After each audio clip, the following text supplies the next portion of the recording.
last person is off and on. So please fill that out. I set the due date as January 14th, so you still have a little bit of time. So this is just a friendly reminder if you haven't already done so. Okay. And typically, I would say, just so expectations are clear, these slides, as you can see, I've taken some of the slides, if you had time to take a look, from my 5572 course, which is a senior level course in material science. So because this is just a review, we're still in week 1. So there are very pretty slides that have been prepared. But going forward, because of the flexibility and adaptability of the topics to current events and also your interests, not all the lecture slides are going to be this pristine and prepared.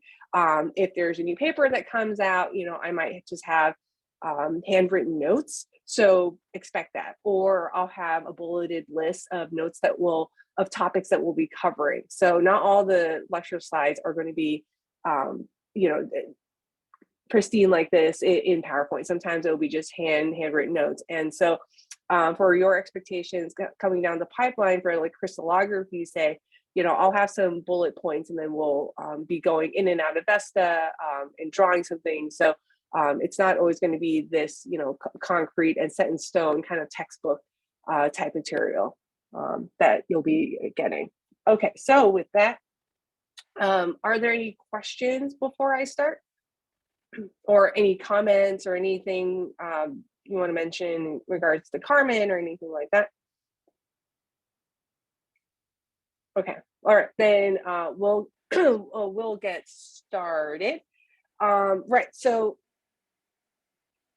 some of these terms, I want to preface, if this review session seems a little bit slower pace, you should feel very good about that if this seems really slow, because this is intended for the first week. It's really intended to be review, and it's also intended to be, excuse me. It's intended to be review, but it's also intended to get everyone on the same page. As you've seen from our first meeting, that there is a variety of educational backgrounds. There are folks from chemistry, there are folks from mechanical engineering, there are folks from material science. So this is really just to set the foundation and make sure we're all technically proficient. And when we say certain terminology, when we refer to certain thermodynamic terms, that we all understand and have the same vocabulary, and that there isn't any confusion, which there can be in electrochemistry, because some certain things are relative. And so this is just to be very concrete, okay? And at any point, if there are any questions, comments, feel free to interject. Because of the nature of this sort of review style type of lecture, it does come off as a lecture, so I may just go on and on and on if there isn't going to be anyone interrupting me. Okay, so to set the foundation, we're going to start talking a lot about about batteries, and so I've highlighted the terms that we're going to talk about a lot. If you've seen, excuse me. This lecture 14, why I included this one for your perusal is that within the PDF slides of lecture 14, there are about 6-7 slides where it's just lists and lists and lists of terminology. And that's just so we're scientifically clear, what we're talking about. So from this slide deck, I just want to talk about, what do we mean by discharge? What do we mean by charge? But because we're going to be talking about the chemical processes that we're interested in and what that means thermodynamically. And then we'll follow that up next week with what does that mean crystallographically when you combine thermodynamics and crystallography to design a material, whether it be for electrodes, cathode or anode, or it be for, let's say, a ceramic solid electrolyte. And you can tell I'm very specific about ceramic solid electrolyte as opposed to, let's say, other solid electrolytes like polymer solid electrolytes. I won't be discussing those in any great detail in this class. And I also won't be really discussing liquid electrolytes in any great detail in this class, not because they're not important. Obviously, they're commercially relevant, and that is state of the art so far. But it's just not the focus of this course in terms of designing new materials. Okay, so when we are talking about, discharge state, right? We're talking about the process where the anode releases the electron from the negative terminal. And here in this particular example, I have the schematic for a conventional lithium cobalt oxide. That's the layered structure that you see here on the cathode electrode side. And then the gray is graphite, green here are lithium ions. And those are the ions that are migrating. And the ions then migrate into the electrolyte, and the cathode accepts the electron. So that is the process of discharge. So the direction of ion migration will also be the direction of the electron migration in the external circuit. And the reverse is true for charge. Okay. So there, the reverse process of discharge is charge. And here the lithium ions are deintercalated. And so that's a specific terminology, right? That's denoting the mechanism of deintercalation, deinsertion versus what's going to come down the pipeline of, let's say, conversion type materials. The process is not intercalation, right? There we'll often refer to it as, like, let's say, lithium ion removal. So that's to distinguish the mechanism of lithium ion migration. Now, there's going to be a lot of talk, especially when we come to the solid electrolyte discussion, where we're going to talk a lot about the interface, all the phase transformation, the chemical decomposition at the interface. This is what's going to be driving the performance, the electrochemical performance of all solid state batteries. Okay. Now, before you get into discussion of thermodynamics, you have to explain, and we have to make sure that we understand what's happening chemically and how that couples with, then that will allow us to understand how that couples, how the reaction couples with the thermodynamics. So here's a very broad, basic scheme of what is happening at the cathode during both charge and discharge.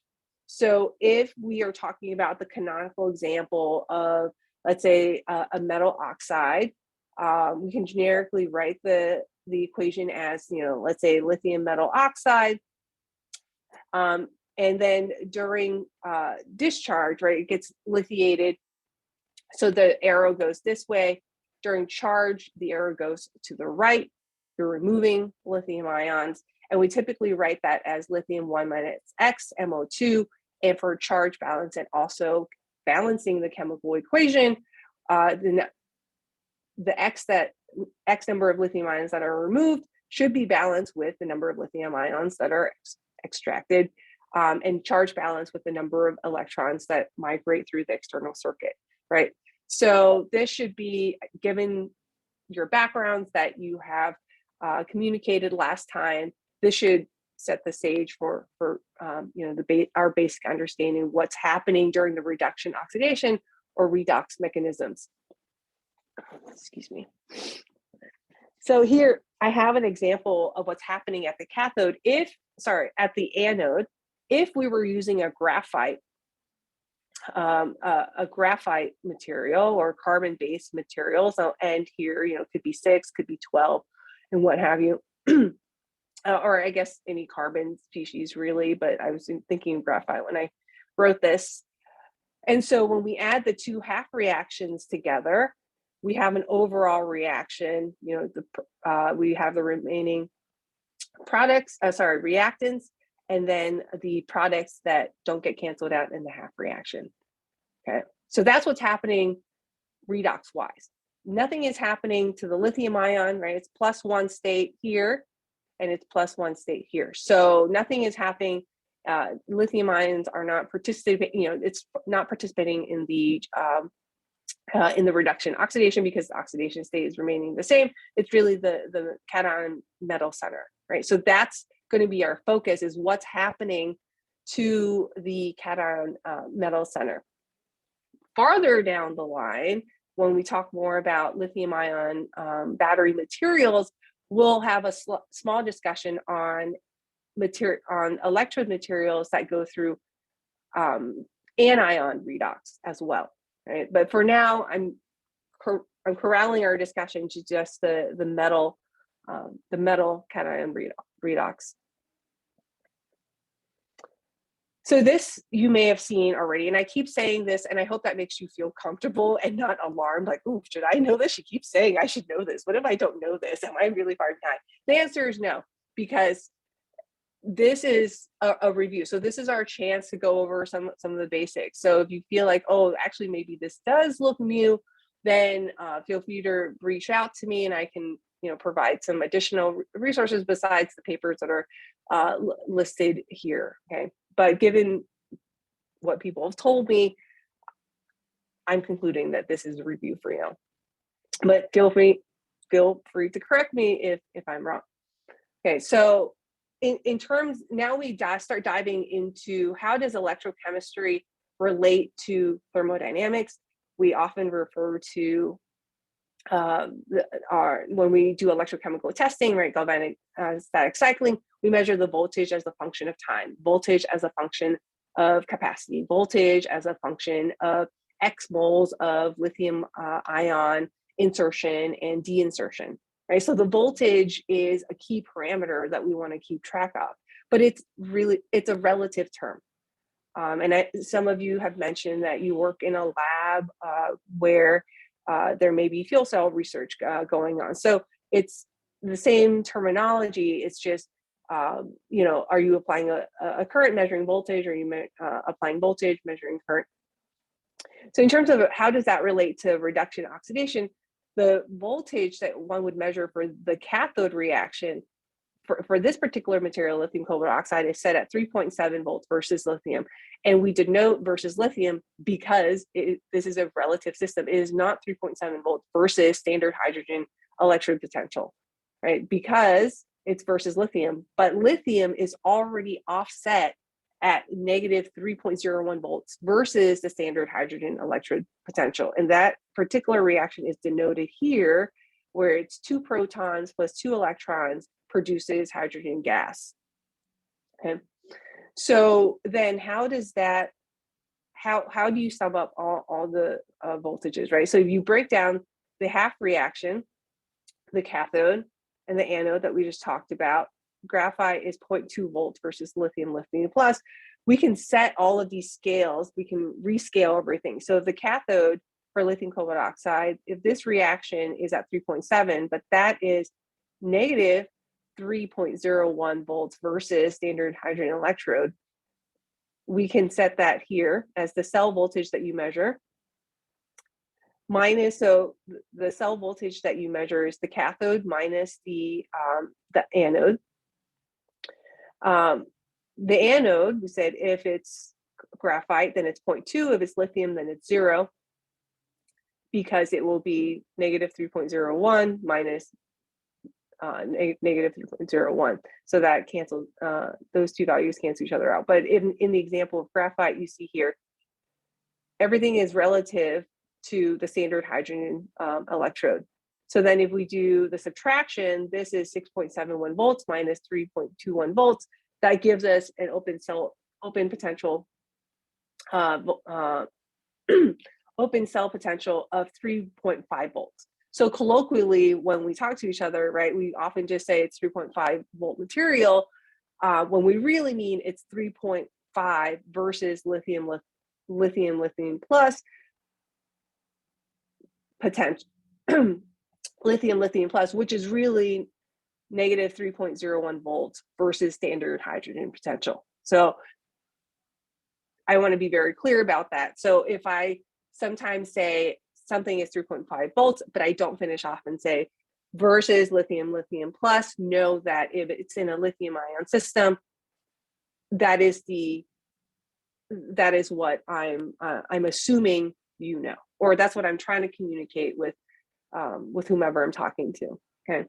Okay, so that's voltage. Now, what does that mean? When you measure the voltage, what are you measuring?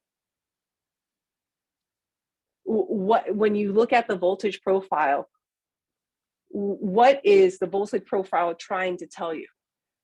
Well, the voltage profile is trying to tell you what is happening in terms of the phase stability and also the possible phase transformations that are happening. So generically, with phase transformation, there needs to be a driving force for a phase transformation, right? Things aren't just going to change because they want to. No, there's some driving force that is inducing this change. Well, how do we determine that? How do we determine in any reaction if something is going to change or not? That all goes back to the Gibbs free energy, right? So we look at the fundamental equation of state, E, right? That's P, or dE equals PdV minus TdS plus mu dN, okay? But E, but in terms of, so that's the overall energy. This is the Gibbs free energy. That's going to determine, is this reaction going to proceed? And we look at the sign. So we look at the Gibbs free energy by looking at the formation of the product. So that's what GF, delta G sub F is. So the formation energy of the products minus the formation energy of the reactants. Now, if there are multiple products, we sum that up. And the multiple products, reactants, we sum all of that up. That's why we have a summation here. So the delta G of the reaction under standard conditions, not delta G reaction, standard under standard pressure and temperature, right? If that is negative, that's the reaction is going to proceed forward. The reaction can also go backwards. So A plus B forms forwards AB, or the product can go backwards and reform A and B, A plus B. Sorry, didn't mean to confuse you there saying AB. So in an open circuit voltage, when we just put the two, when you're measuring the voltage and you're just putting the two electrodes, the connectors on, there's no current that is flowing so far. So the only chemical driving force on the ionic species in the electrolyte, so they're balanced by the electrostatic driving force. Okay, so when we measure the voltage, we're measuring the Gibbs free energy because these two terms are related by the chemical potential. It's related by the overall energy, the E, the overall energy of everything that's in the system. Okay, all the materials that are in the system. So here you see this, I took from Porter and Easterling, the phase transformation textbook, specifically figure 1.27. And you could see, if you have two phases, this G with two different Gibbs free energy, this alpha phase and this beta phase, can there be a coexistence? Will there ever be a time where the two phases coexist? And the answer is yes. So if you work with lithium manganese oxide, you've seen this. If you worked with lithium cobalt oxide, you've seen this. There can be a coexistence of two phases. Okay, so but what does that look like? So operationally, electrochemically, when you measure the voltage as a function of composition or as a function of time on the x-axis or as a function of capacity, these are the typical voltage curves that you see here. So this is a typical voltage curve for, let's say, titanium disulfide. M is a generic metal. A is a generic anion, could be oxide, could be sulfide here. This is typical for lithium, lithiation of titanium disulfide, say. This is probably more typical of what you see for lithium cobalt oxide, lithium iron phosphate. Although this also, there's a combination of the two for lithium cobalt oxide. And then this curve is, with this phase transformation here, more typical of, like, say, lithium manganese oxide. But what these voltage curves are telling you, they are telling you the thermodynamics of the system, of all the materials in your battery, right? The voltage is a measurement, and it gives access to thermodynamic variables such as the chemical potential. Because the voltage is the difference between the chemical potential of your cathode, let's say here, versus lithium, so that everything is just set to 0, so you don't have to do the whole graphite relative term. So that's why I put it sub lithium. The difference between the chemical potential of the cathode and the anode normalized by the electron, the charge of an electron, so that the units work out. But the chemical potential is just the derivative of the Gibbs free energy as a function of composition.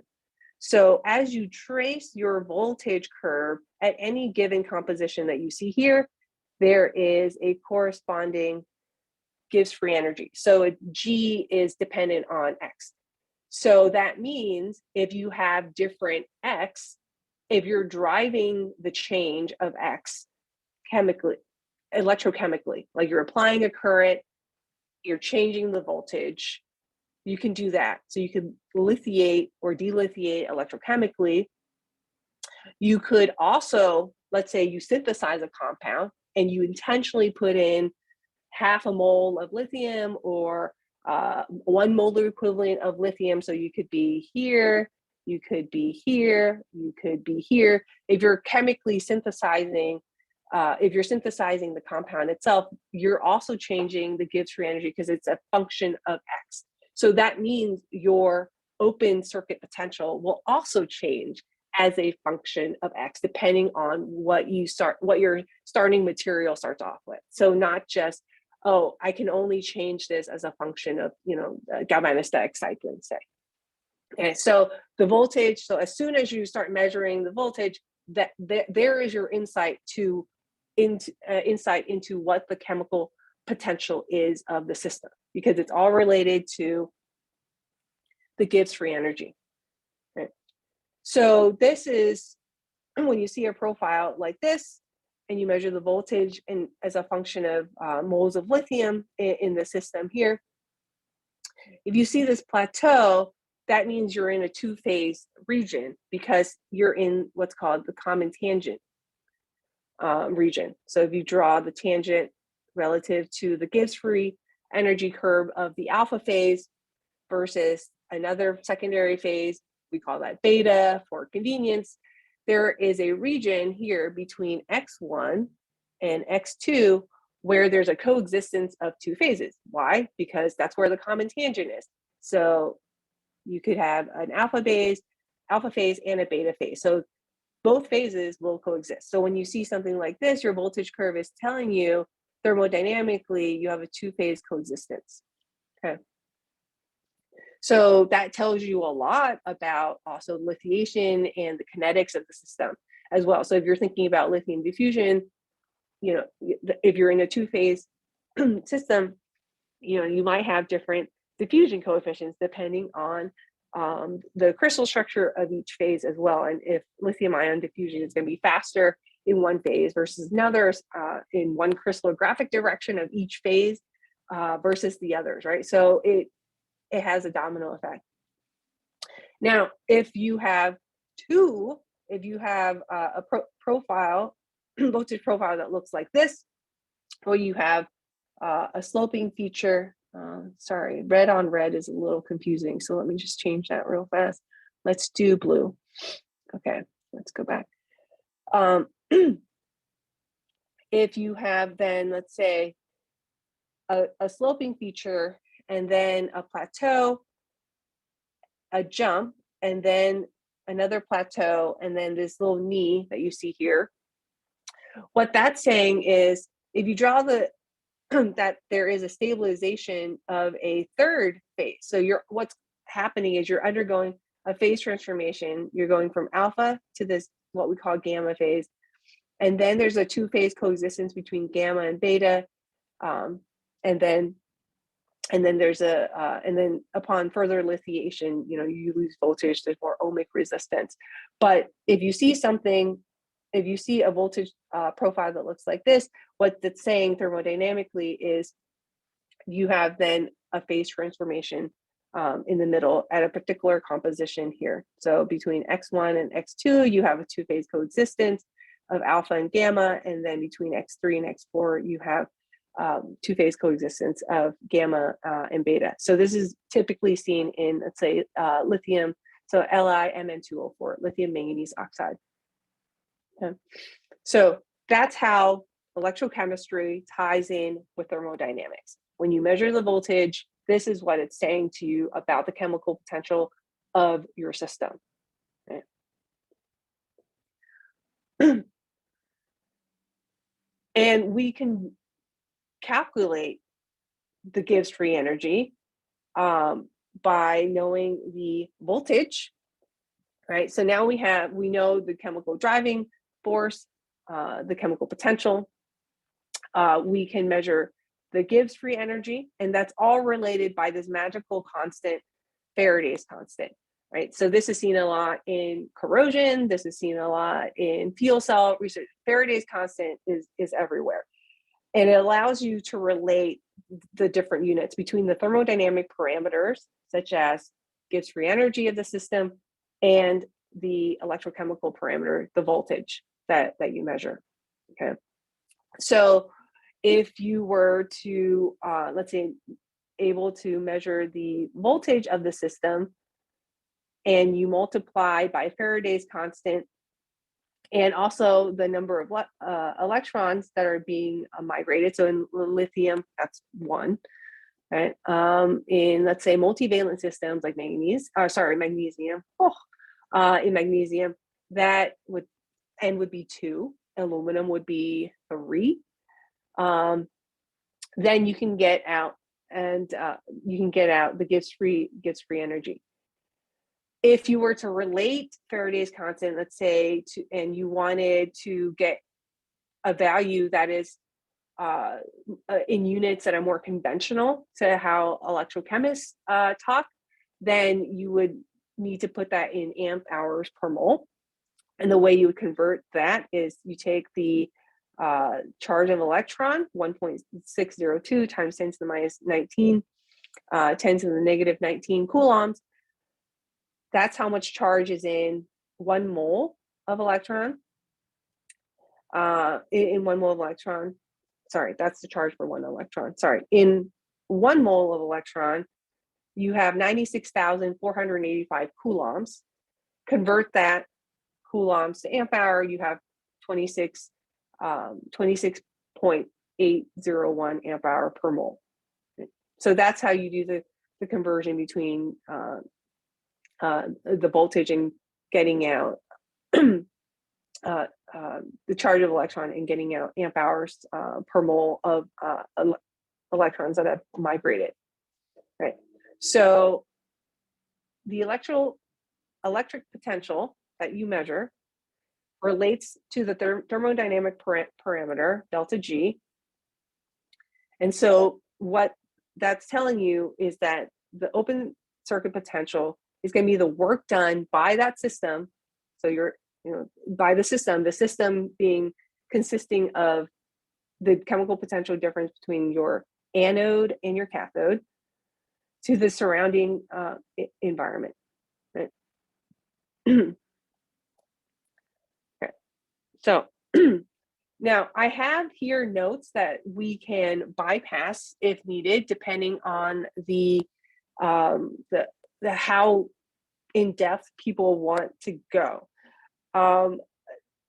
When we talk about lithium insertion and deinsertion and phase transformation, these are familiar terms for material science. I understand that not everybody has taken MSc courses or even have a material science background.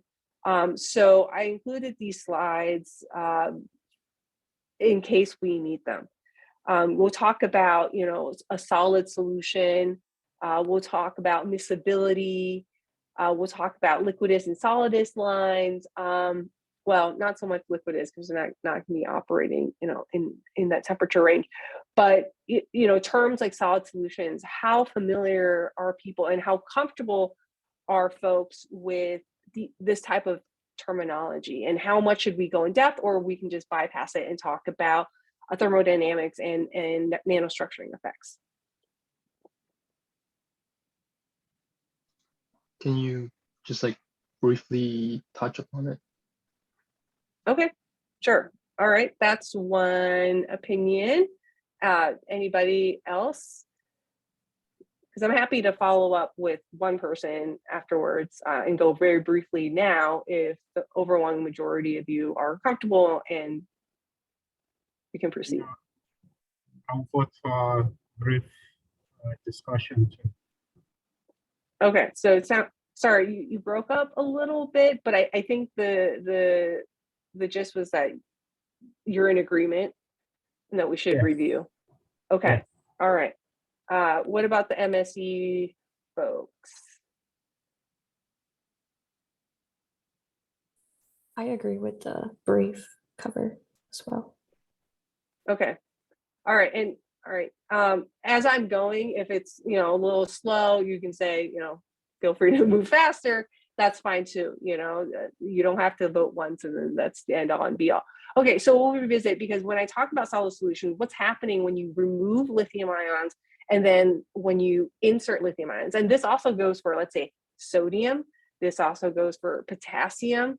So it's not lithium, but I say lithium because it's sort of the canonical example. But when there are differences, I'll try to demarcate that so it's obvious that, when I say lithium, that it doesn't apply to all other alkali metals.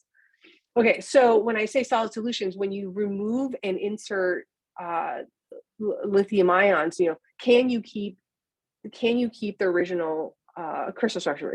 Does the original phase is that maintained? That all depends on if you're making a solid solution or not, right? So when we talk about solid solution, at least in material science and introducing the concept of a solid solution, it's reminiscent of liquid solutions that most of you are really familiar with, especially the chemistry folks who deal with a lot. When you learn in Gen Chem and OChem, you're typically working in the liquid state, right? So when you make, let's say, a sodium chloride solution, right, that you have a solvent, right, and a solute. The solute is what you're adding to the solvent. So you have, the concentration of the solute that you're talking about. Here in a solid solution, we can talk about the same things, but just in the solid state, right? So when we have, let's say, a phase, that's something easy like FCC, and we have substitutional solid solutions, and we add in different elements, is the phase maintained? So when we start typically talk about, let's say, a component A, and that could be a metal. So this is an example I typically give, let's say, an intro to material science, where we talk about isomorphous. So it's the same phase, isomorphous phase diagram. Nothing's changed except for the temperature. So let's say you have nickel metals and you have copper, although I think that should be switched actually, given, that's correct. Let's say you have pure A and pure B, okay? And so this would be the melting point of A, this would be the melting point of B. And so underneath this solidus line, you have a solid solution, you have one phase.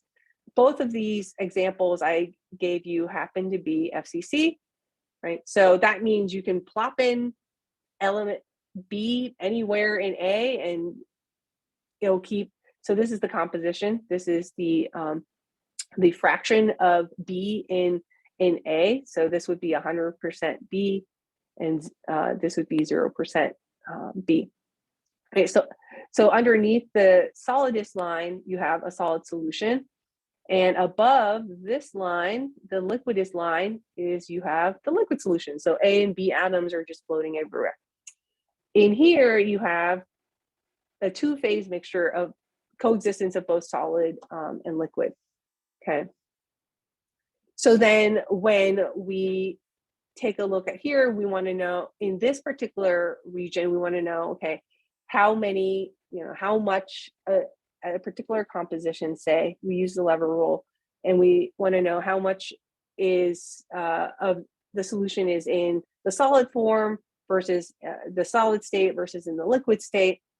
We can use the lever rule to do that. So all we do is well, this is going on a little bit tangential, so I don't want to focus on it too much. But if you wanted to know how much solid, you would take this fraction divided by the overall, and that gives you how much the phase fraction, how much solid at this particular composition, the weight fraction of solid versus liquid. Okay, but the point of this is, in this particular region, because you have a two-phase mixture, you have the common tangent here. So here is, if you had to plot the Gibbs free energy of a solid, it would look something like this. And then the liquid state would look something like this. Okay. So that matches up, because with this composition here, XB, right, anything above that, you would have it be in the liquid state. that would be the Gibbs free energy would denote that. In this particular region, to know how much the Gibbs free energy that's affected by how much of the phase fraction is in solid versus in liquid, you would just do the linear combination to get the Gibbs free energy of the system, right? So that's analogous to when we talk about the Gibbs free energy. So let me go back. That's analogous to when we talk about the Gibbs free energy and the common tangent of, say, a system that looks like this, where you have, you can plot the Gibbs free energy of, if they were isolated, right, of the alpha phase versus the Gibbs free energy of the beta phase. The common tangent, gives you the two-phase coexistence and the phase fraction of the two. Okay.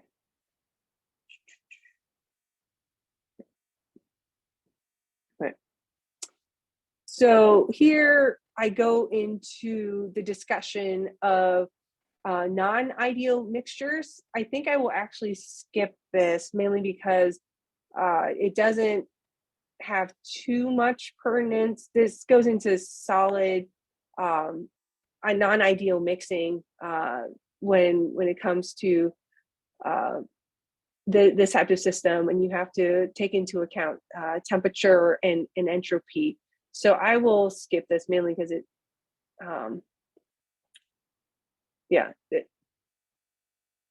so we can focus more on each particular curve. Yeah, let's do that. Okay, so here we talked about the Gibbs free, the first curve, the Gibbs free energy, where it looks something like this, where the g of x is just changing, and you see this sloping voltage profile, right? So here I denoted this as mu sub lithium, so that it's just 0. We don't have to think about graphite. So here you see the Gibbs free. So this is more reminiscent of, let's say, lithium titanium disulfide. So the solid solution that you see here shows up as the sloping voltage curve. Right? So what is that telling you? That is telling you that there's a variation in the chemical potential as a function of lithium ion concentration. Right? When, as we've discussed, when you see something like this, you can see that in this particular region between x1 and x2, the slope is the same, which means you're measuring the same voltage between x1 and x2. So you have the coexistence of two phases, alpha and beta there. Okay. So this just goes into great detail. the example that I give here, this is reminiscent, as I mentioned, of something that looks like lithium iron phosphate. Now, this voltage profile is for, let's say, bulk lithium iron phosphate. If you were to nanostructure lithium iron phosphate, which people typically do to increase lithium ion diffusion, the diffusion coefficient, so that you have faster kinetics, you'll offset, oops, excuse me, when you nanostructure a compound, right, you'll offset one of the phases. So you'll have something that looks uneven. Oops, excuse me. So you'll change maybe, this you might drive up to, let's say, here. And so then you would have a different common tangent, okay? When you're plotting the Gibbs free energy as a function of lithium concentration. Okay. So then for the phase transformation systems, you can get something as complex as this. And so here I have what you've seen before, the phase transformation here.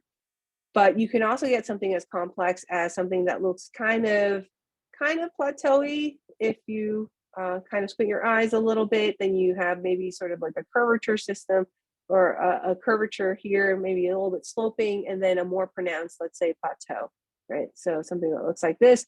You could really track the thermodynamics of the system by measuring the voltage. And if you plot, X mole, let's say, of lithium, so here you can see, increase it to 2, so it doesn't have to stop at 1. You could have the two phase region, and then a solid solution region, and then a 2-phase region again. Okay.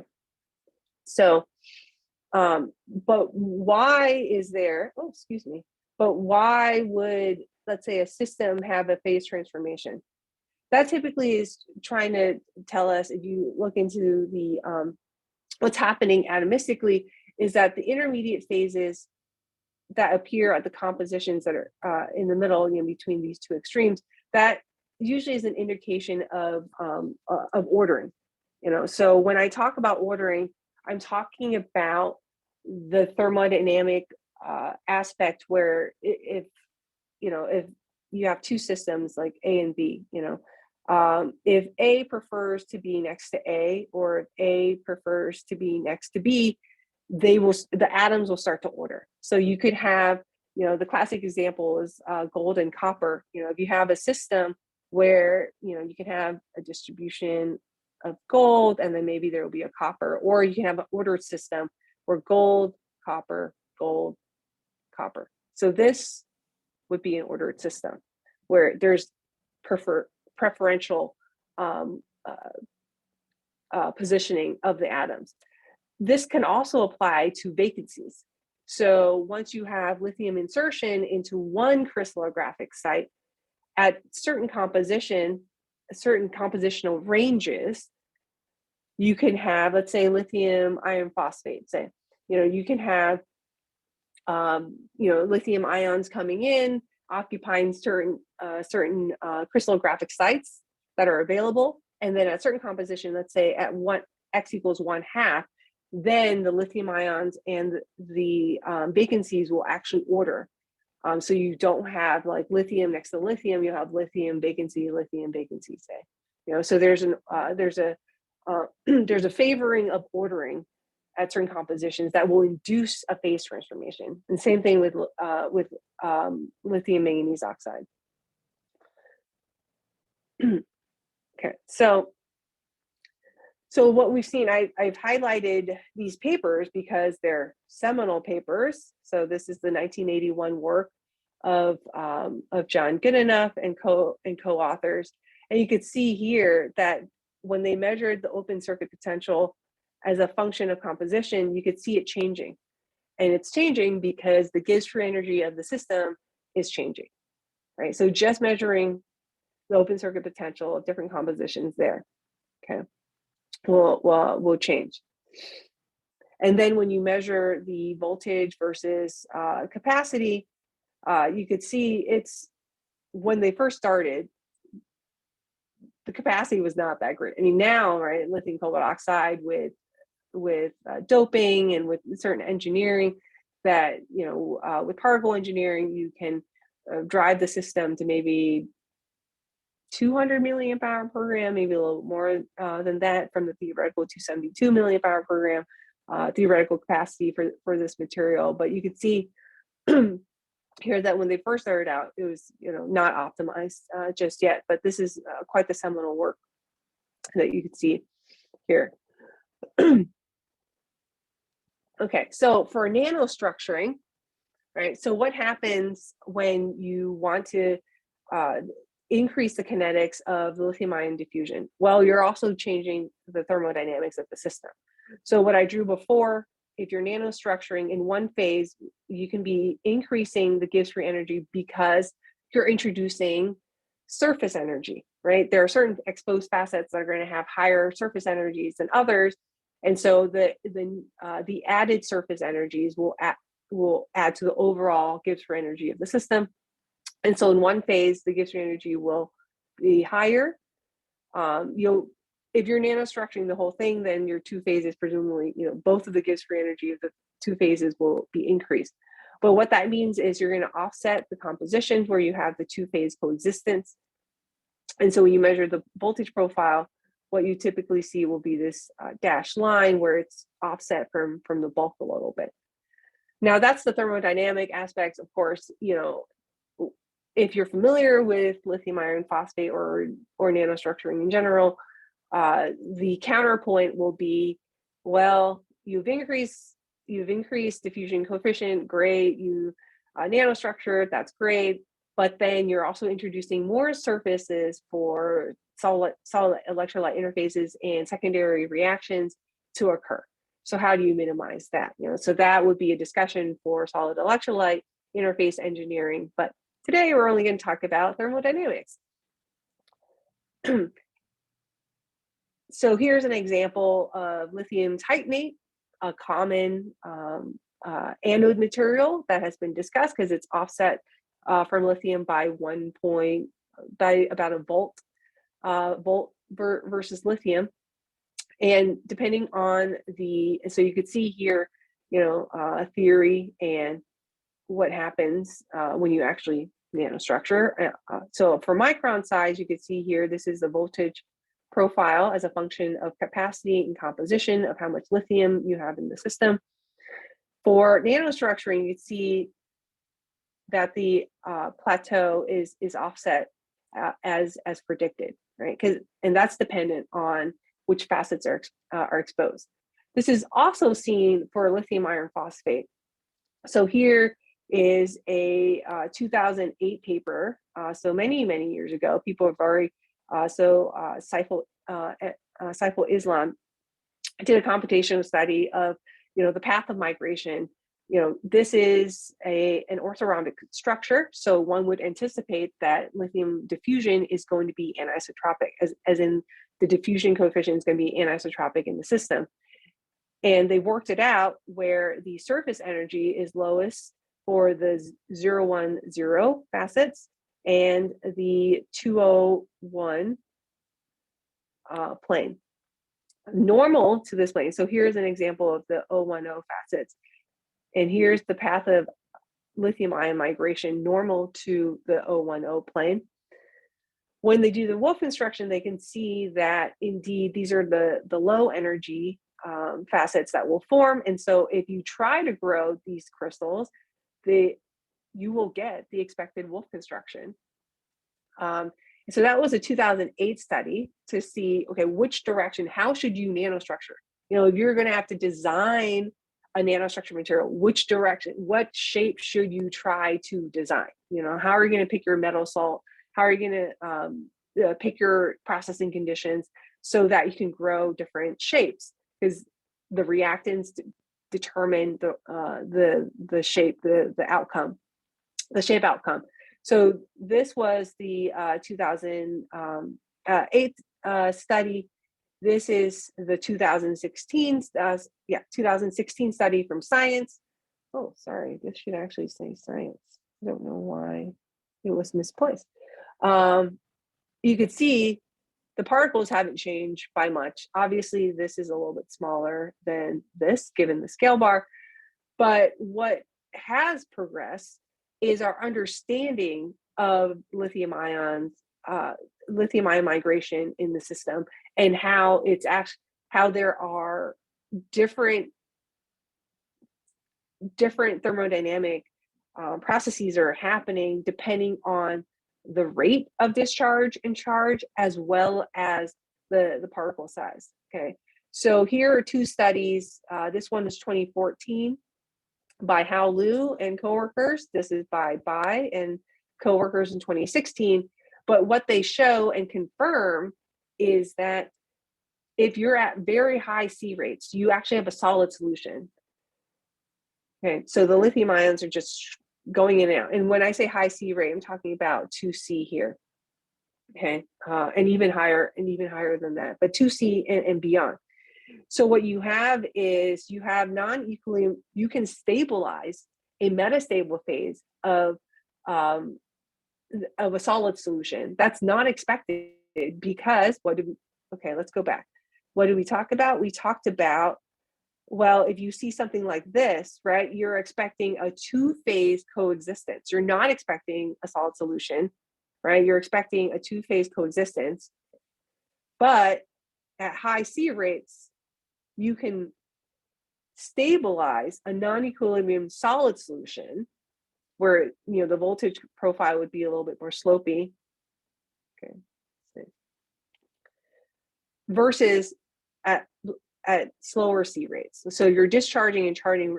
So if you're inserting and removing lithium ions at, let's say, 2C and higher for, let's say, lithium iron phosphate, you can change how the system responds thermodynamically. Okay. So that's pretty exciting, which is also why these two papers are in Science. This maps out the mechanism with X-ray, high resolution X-ray diffraction. This paper maps it out with X-ray microscopy, as you could see with the mapping here.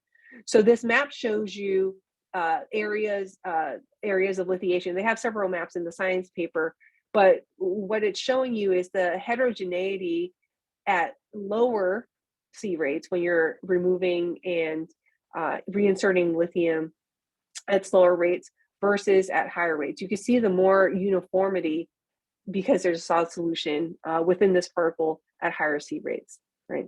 So looking at the voltage profiles and looking at these characterization, the characterization data, we can backtrack and understand what is happening atomistically, what is happening within each grain, and understand how to then design new materials or new morphologies or new ways of producing, manufacturing these materials. So for lithium iron phosphate, when you nanostructure the material, not only are you increasing the kinetics, but you're playing around with the thermodynamics, and depending on which shape you produce, you can really tailor how the ions are going to migrate and how fast they're going to migrate and how homogeneous the mechanism is going to be. Okay, so that's pretty powerful, and that's just playing around with thermodynamics. Okay, we haven't gone to let's say engineering the interfaces. We haven't talked about playing around with salts and the liquid electrolyte or solid electrolyte interfaces. This is just the fundamental understanding of the thermodynamics of the bulk active material. And when I say bulk, I mean like the bulk and also the nanostructured material of just the material itself, without any other processing conditions, I should say. Okay. Although, as we all know, and as we'll discuss, battery systems are not isolated. Just because you know the crystal structure of the active material, it tells you certain things, like what you expect the voltage profile going to be, but it doesn't overall tell you if the battery is going to fail or not. If that were the case, you would just look at the voltage profile or the theoretical parameters of, let's say, sulfides on electrolytes and say, well, this will never work. But it actually does work because it forms a solid electrolyte interface that allows the battery to work. So there are obviously, more detailed discussion of that, but knowing the crystal structure, knowing the thermodynamics of the active material fundamentally gives you a start to discussing the battery system. Okay. Any thoughts, any questions so far?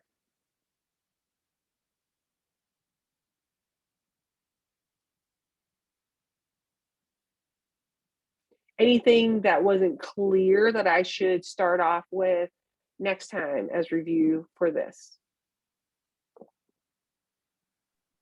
I have a quick question that you could probably just address now. I think I might have just missed it, but could you explain what the C rate is again? Yes. Thanks for that. Yeah, so I should have, reviewed that. So the C rate is the rate of discharge and charge. Now, C rates don't have to be the same for charge and discharge. For convenience, it is here. But so you could see, lithiation and delithiation. Now, one defines the C rate. One defines the C rate for a system. So for, let's say, if you are operating based off of the theoretical capacity, and you're saying this system is lithium iron phosphate, the theoretical capacity is 170 milliamp hour per gram. So if you're saying, then you can define your one C as that is how much I'm gonna. That's how much capacity I'm going to achieve in 1 hour, right? So if I say that my 1C is equal to achieving or lithiating so that I get to 170 milliamp hour, then that is 1C, and I define that. Now, let's say I work with lithium cobalt oxide. The theoretical capacity is 272 milliamp hour per gram. Yeah. But I know if based on experimental data, I know, and also based on theory, that if I remove more than half or more than 0.6 or 60% of the lithium ions, then I'll have structural collapse. So I'm not going to operate beyond X equals 0.5 or 50% lithium ion removal. I can define 1C as 100, 270 divided by 2. I can just say my 1C rate, I'm only ever going to work up to X equals a half. So I'm only ever going to work up to 130 milliamp hour per gram, and that's what I defined it as. So you can define C rates, and that is where thanks for pointing that out. That's what I mean by sometimes there is confusion. Not confusion, it's not intentional, but sometimes there can be unintentional omission of details that aren't obvious, right? So just because I said 1C to somebody, you're right, it's not clear what that technically means. If I'm working with lithium cobalt oxide and I'm working in between X equals 0 and X equal 0.5, and 1C is achieving just up to X equal 0.5 in 1 hour, that's how fast I'm going to remove the lithium ions, then, and I'm not clear about that, that can be confusing because obviously someone can interpret that as 1C as achieving 272. So they're thinking, you can look at the voltage profile, and I think it in context, it's clear, but that's not always the case. So I hope that clears it up. Now, to avoid, I would say the best way to avoid confusion, especially when you're working in electrochemistry and you're dealing with, let's say, supercapacitors and batteries, and maybe you're nanostructuring and you're at the interface of fast kinetics, but in a bulk battery material that you've nanostructured. So is it pseudocapacitive? Is it battery-like? What you really want to do then is just give the current density. You can convert 1C to the current density. You can say, well, I can achieve 1C by applying this amount of current in this amount of time. over this amount of time, and thus, I'm cycling the battery at 1 milliamp per gram, or 1 amp per gram, or 5 amps per, like if you just give the current density gravimetrically, or you can give it by aerial. If you're working with pseudocapacitors and area is really important, then that clears everything up, because then somebody else can just repeat your experiment, apply the same current, they should be able to reproduce your results. So that clears it up. But for convenience, C rate is ubiquitous in our community, and so that's also why we talk about C rates more often than would say a current density. But in a lot of the experimental methods in these papers, it should be very well clearly defined. Okay, What 1C means. that makes sense. Thank you.